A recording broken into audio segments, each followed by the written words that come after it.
On March 29th, the United Kingdom leaves the European Union. Or was meant to leave the European Union. In 2016, a referendum saw 52% of British people vote to exit the EU, aka Brexit. Plans were drawn up, a deadline was set, and yet the UK will probably not leave on schedule. Here's why.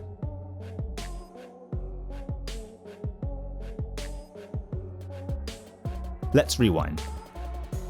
After the referendum result did not go in his favour, Prime Minister David Cameron resigned. This prompted a leadership contest, which Theresa May won uncontested after all her opponents dropped out. So, Theresa May became Prime Minister, and her message was clear. Brexit means Brexit, and we're going to make a success of it.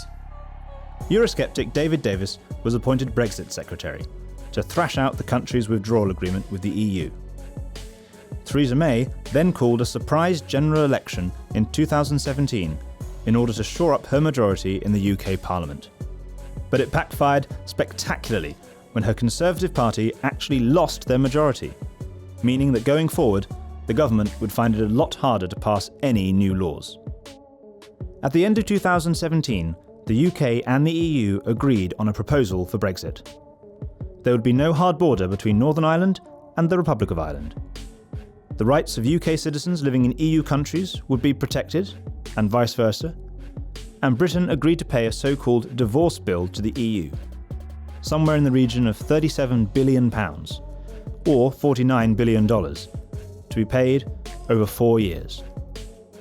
But there were a number of issues that still needed to be sorted out, such as the transition period post-Brexit and how a soft border between the Republic of Ireland and the UK would work in practice.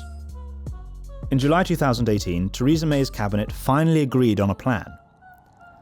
But then, 2 days later, all hell broke loose as Brexit Secretary David Davis resigned, followed swiftly by his deputy Steve Baker, as well as the Foreign Secretary Boris Johnson. All three felt that May's plan was not a proper Brexit and conceded too much to the EU. Housing Minister Dominic Raab replaced Davis as the new Brexit Secretary. Fast forward to November. The British government and the EU agreed on the text of the withdrawal agreement. Although it wasn't very well received by anyone, really. 5 members of May's cabinet resigned in protest at the deal, including Dominic Raab, who spent the last 5 months negotiating it, because they didn't think it honoured the result of the referendum. Health Minister Stephen Barclay replaced Raab as the new Brexit Secretary. A quick note on the Irish border before we continue. One of the most contentious issues of the Brexit negotiations has been the border between Northern Ireland and the Republic of Ireland. The two countries share a land border that, since the signing of the Good Friday Agreement in 1998, has been all but invisible. No one wants to see the return of a hard border, which could reignite tensions and violence between Unionists in the north and Nationalists in the Republic. To ensure a soft border between the two, a backstop was included in the withdrawal agreement, a last resort option to keep the border open no matter what happens between the UK and the EU post-Brexit. But Leave-supporting lawmakers don't like the backstop because they fear it will keep the UK tied too closely to the EU. The first vote on May's deal with the EU was put to Parliament on January 15, 2019. Ultimately, MPs voted against the deal 432 to 202, making it the worst government defeat in modern UK history. A second vote took place on March 12th, after May got reassurances from the EU that the Irish backstop was only temporary.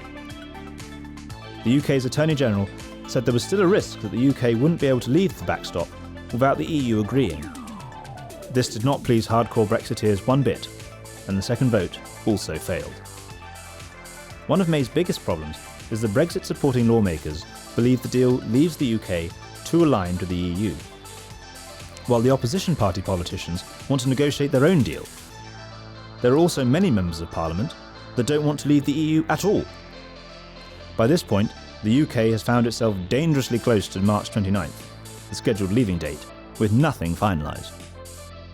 Lawmakers voted to take no deal off the table, even though this would be the default if no other deal can be made before March 29th. So then they voted to delay the date of departure, which the EU agreed to.